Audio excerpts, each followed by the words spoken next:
Selamat pagi, parents dan teman-teman JJJ. Kembali lagi dalam episode baru Class Talk dari Class and Craniofacial Center, Rumah Sakit Cipto Mangunkusumo, Jakarta. Kali ini kita akan membahas topik spesifik mengenai perawatan luka dengan parut minimal pasca operasi sumbing. Bersama wound expert kami dari Divisi Bedah Plastik Rekonstruksi dan Estetik FKUI RSCM, yaitu Dr. Nadiata Melati Putri, spesialis bedah plastik rekonstruksi dan estetik konsultan. Halo Dokter Melati, bagaimana kabarnya Halo, dokter? baik. Baik dok, nah hari ini topiknya spesial dok, karena pertanyaan-pertanyaan yang akan diajukan ke Dokter Melati hari ini dipilih dan dikumpulkan dari pertanyaan-pertanyaan yang paling sering ditanyakan oleh orang tua pasien. Bagaimana menurut dokter nih mengenai topik hari ini?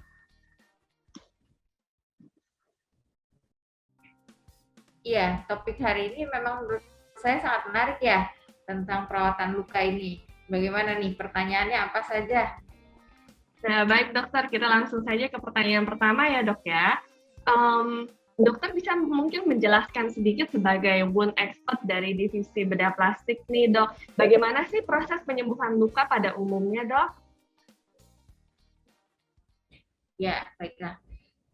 Jadi setiap luka itu akan berusaha untuk tubuh kita sembuhkan. Prosesnya ada beberapa, melalui fase di mana tubuh berusaha menghentikan perdarahannya dulu atau kita sebut hemostasis.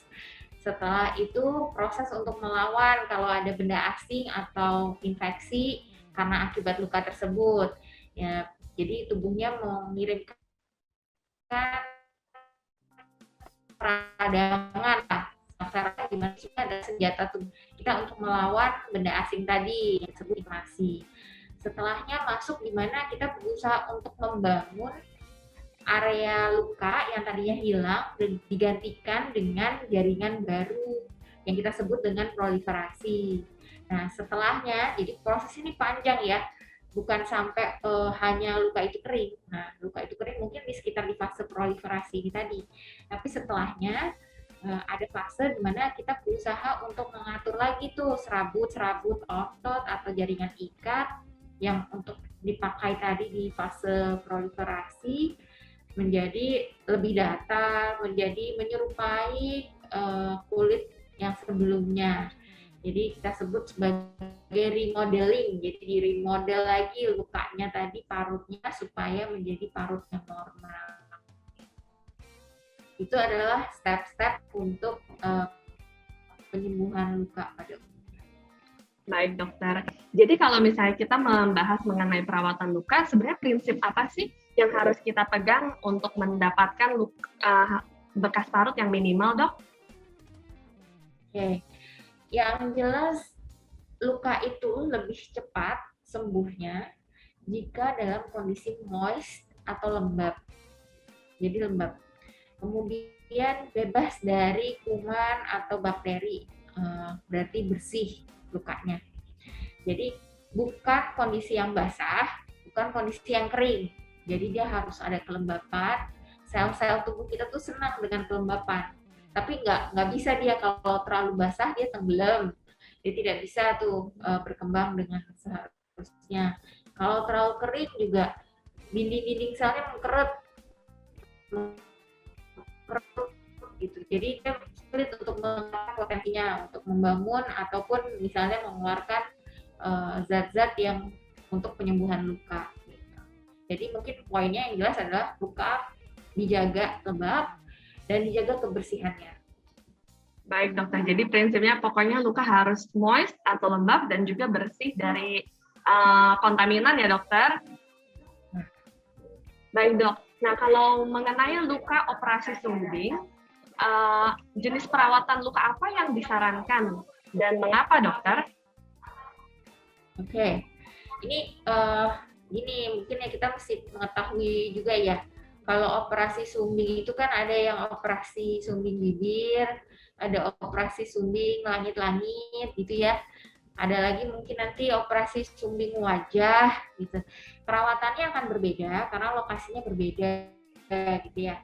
Tapi mungkin kalau ditanya terutama mungkin banyak kan pertanyaan nih mengenai perawatan pasca koreksi bibir sumbing gitu ya, pasca operasi labioplasti. Nah, kalau pada pasien pasca operasi labioplasti kan kita mesti ingat ya, letaknya itu lukanya ada di bawah hidung hingga ke bibir dan biasanya mencakup juga area bibir dalam gitu ya. Jadi ada sedikit masuk ke dalam mulut atau dekat dengan gusi biasanya. Nah, ini adalah area yang tentunya kita tahu ya kan bayi tetap saja ada makan atau minum gitu ya, susu ataupun ASI gitu ya. Atau kalau bayinya nanti operasinya di atas usia 6 bulan, dia mungkin sudah ada MPASI, jadi ada makanan yang dikonsumsi. Ini tentu akan berpengaruh dengan perawatan luka yang diberikan. Kalau kita melihat contoh perawatan luka pasca operasi sesar misalnya, itu di perut ya, itu kan rata-rata umumnya ditutup ya dengan kasa, kemudian ada plastik transparan supaya yang tahan air, supaya dia mudah untuk mandi, tapi lukanya dijaga tidak terkontaminasi. Hal itu bisa dilakukan karena kan letaknya di badan ya, di perut gitu. Tapi kalau di area bibir untuk pasien yang pasca operasi labioplasti tadi, tentunya ini sulit karena kan dia akan selalu menggunakan mulutnya untuk makan, untuk bicara, minum gitu ya. Jadi di sini kita sarankan umumnya pasien-pasien itu dirawatnya terbuka justru lukanya. Jadi benang jahitannya terbuka, diajari keluarga untuk merawatnya supaya tetap bersih, misalnya dengan diberikan salep gitu. Jadi jika terkena sisa makanan, susu atau apa ada yang menempel, bisa segera dibersihkan. Ini akan lebih sulit dibersihkan soalnya kalau misalnya sudah dibiarkan menempel lama. Baik dok, jadi memang kalau untuk perawatan pasca operasi labioplasti itu sistemnya terbuka ya dokter ya. Jadi dengan penggunaan salep juga untuk menjaga luka tetap lembab ya dok.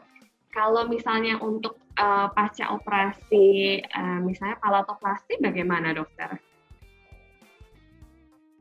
Nah, tadi kan memang berbeda-beda ya karena bergantung dengan letak.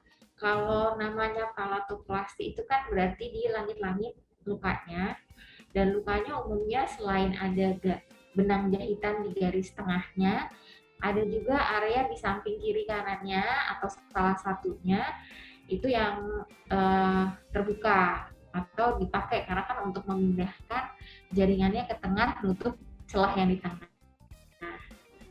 Nah, di sini biasanya kalau di kita perawatannya yang perlu diingatkan ke orang tua pasien, tidak kita itu kan pasti selalu lembab ya. Jadi karena ada liur gitu ya, produksi terus gitulah ini. Ya. Jadi itu tidak apa-apa justru. Nah, cuma permasalahannya adalah karena masih ada jahitan di tengah yang tentunya masih belum menyatu dengan baik. Nah, hati-hatinya adalah menjaga supaya tidak ada sesuatu yang bisa menusuk atau mencederai area langit-langitnya itu, gitu ya. Jadi umumnya misalnya dia menggunakan mau minum menggunakan sendok atau dengan gelas, jadi dia tidak ada yang dimasukkan langsung atau menusuk hingga ke langit-langitnya. Gitu. Atau juga perlu diberitahu ke pasien, keluarga pasien bahwa harus dijaga jangan sampai jari tangan anak pasien masuk. Seringkali kan mereka merasa ingin tahu gitu ya, karena udah di usia-usia 1 tahun biasanya untuk yang ini, itu dia bisa saja memasukkan jari dan takutnya malah mencederai area operasi. Perlu diperhatikan juga adalah karena kan dia tetap makan ya atau minum susu gitu ya, karena biasanya operasi langit ini dilakukan pasti sudah makan anaknya, sudah MPASI atau makan kalau udah di atas setahun sudah makan diet biasa. Nah, berarti kan setiap habis makan kita edukasi keluarganya harus selalu diakhiri dengan air putih supaya membilas langsung kalau ada sisa-sisa makanan yang menempel di benang jahitan. Semakin lama dibiarkan semakin sulit soalnya untuk lepas gitu ya. Jadi nanti takutnya mengganggu proses penyembuhan lukanya jika terlalu banyak benda asing yang menempel di benang jahitan. Baik dokter, jadi memang luka pasca labioplasti atau palatoplasti, apakah boleh terkena air dok?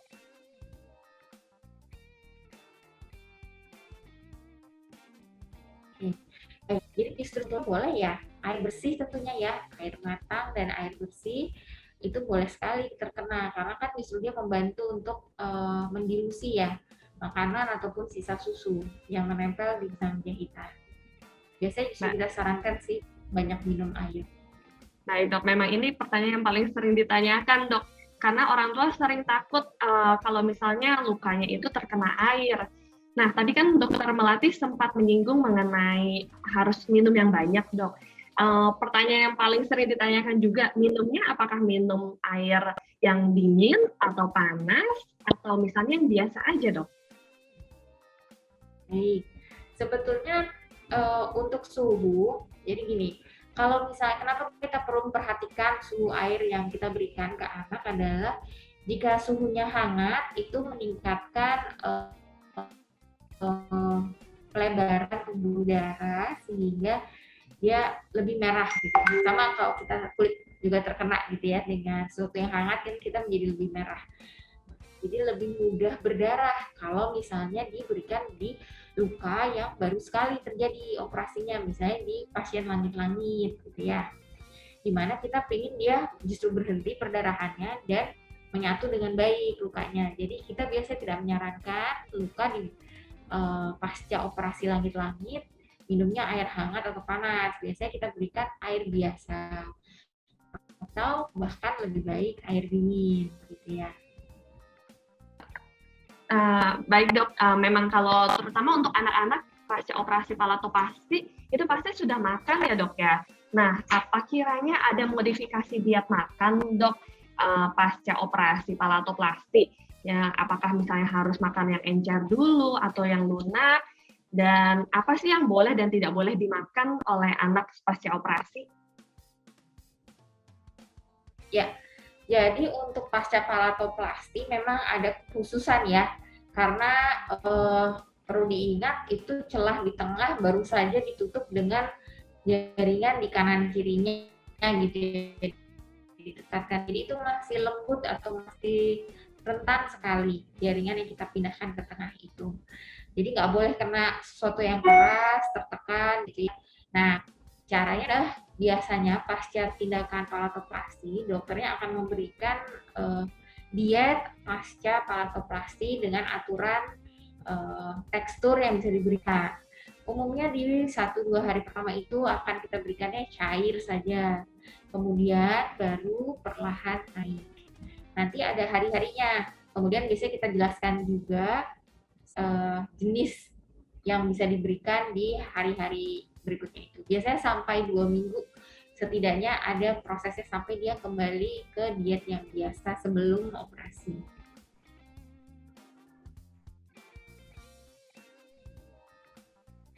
Baik dok, jadi memang ada tahapannya ya, kira-kira sekitar 2 minggu baru anak bisa kembali makan seperti semula gitu ya dok.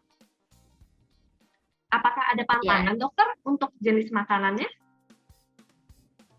Nah, kalau pantangan sih sebetulnya ya intinya adalah berikanlah makanan yang bergizi kepada anak ya. Karena ini kan proses penyembuhan luka butuh nutrisi. Tubuh itu butuh nutrisi. Jadi tetap harus makan yang bergizi. Pantangannya pasti sesuatu yang keras-keras terlebih dahulu itu pasti tidak boleh dulu. Jadi nanti disesuaikan teksturnya tuh naiknya bertahap. Baik dok. Nah, kalau untuk perawatan luka jahitannya dok, apakah jahitan pada luka itu perlu diangkat? Dan apa sih komplikasinya bila jahitan yang tidak diangkat, terutama untuk operasi labioplasti ya dok? Oke, baik.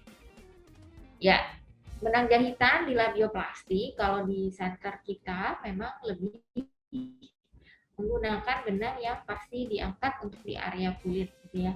Karena kita menginginkan setelah kulitnya kita satukan sudah tidak perlu lagi bantuan benang jahitan untuk menyatukannya, benang jahitannya harus dilepas. Karena kalau dibiarkan dia akan menciptakan bekas berupa bekas tempat benangnya gitu ya. Jadi justru ada parut berupa garis-garis justru pada pasien-pasien yang menggunakan benang yang kita biarkan saja nanti terserap gitu atau terlepas sendiri.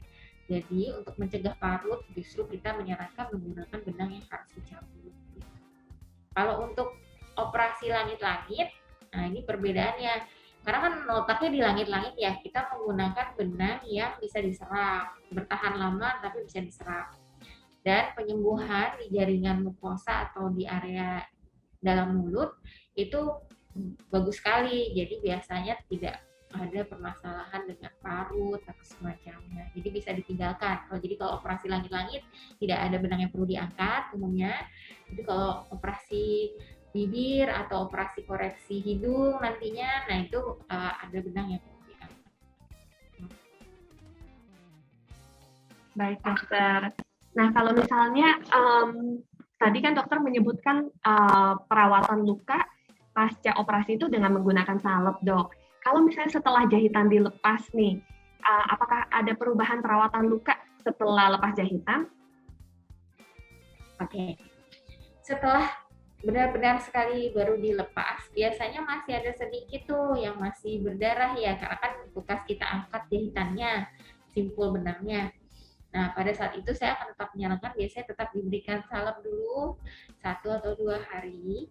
Nah, dengan tambahannya adalah kita mulai bertahap ke massage parut atau penanganan parut, pencegahan parut yang berlebihan.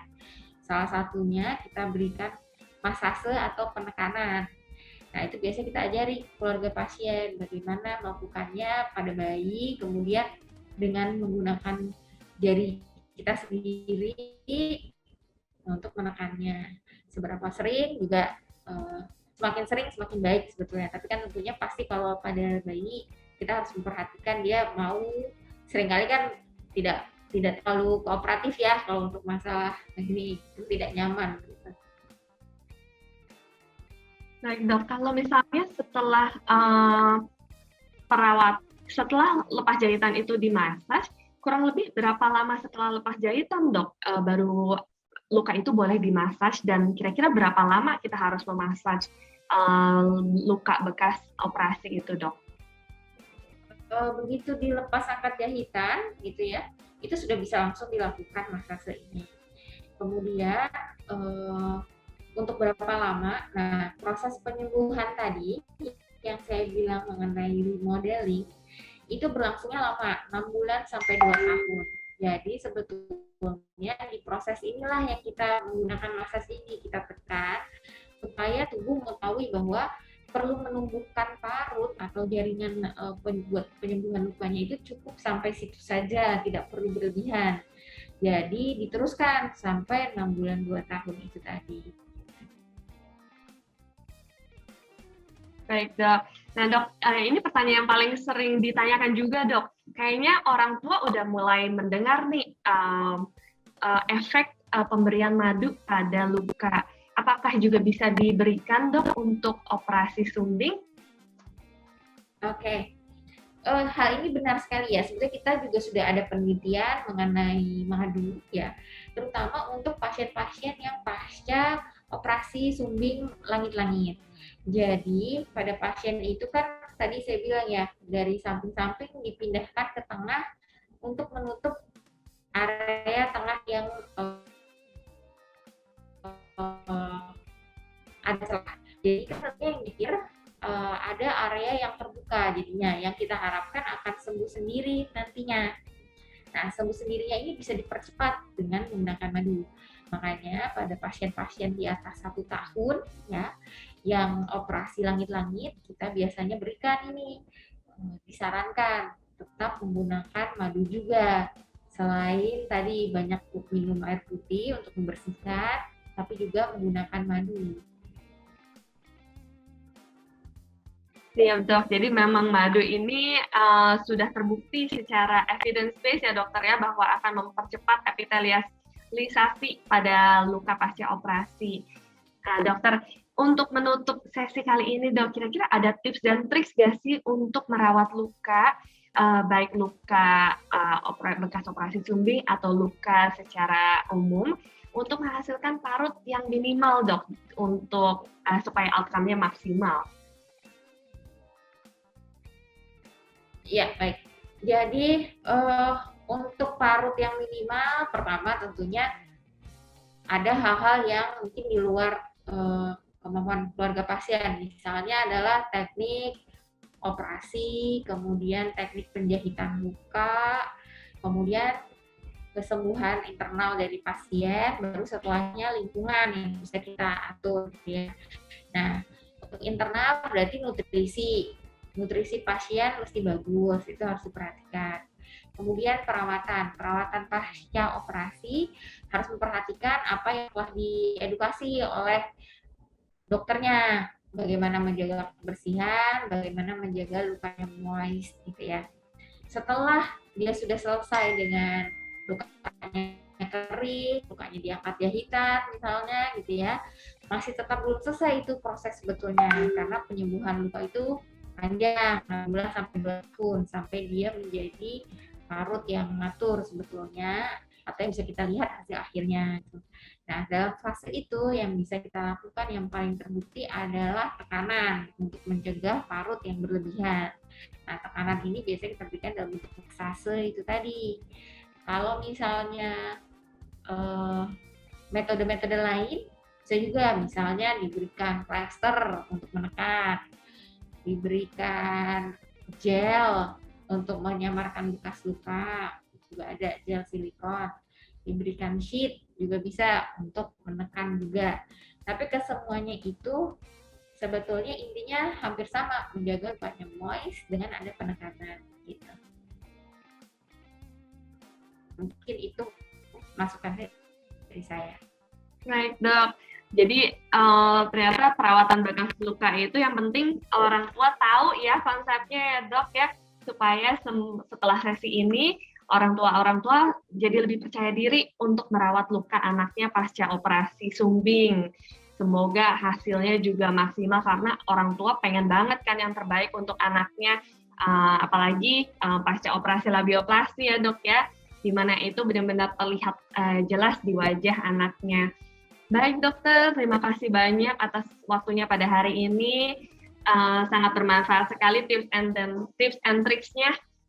Semoga berguna untuk parents dan juga teman-teman CJJ di luar sana, terutama untuk perawatan luka pasca operasi. Terima kasih, Dokter, atas waktunya. Terima kasih, Dr. Jaslyn, atas kesempatannya saya berbagi. Semoga yang saya sampaikan juga bisa menambah ibu-ibu dan keluarga pasien dan tentunya membantu penyembuhan lukanya. Terima kasih. Assalamualaikum warahmatullahi wabarakatuh. Terima kasih, Dokter. Sampai jumpa di episode selanjutnya. Sampai jumpa.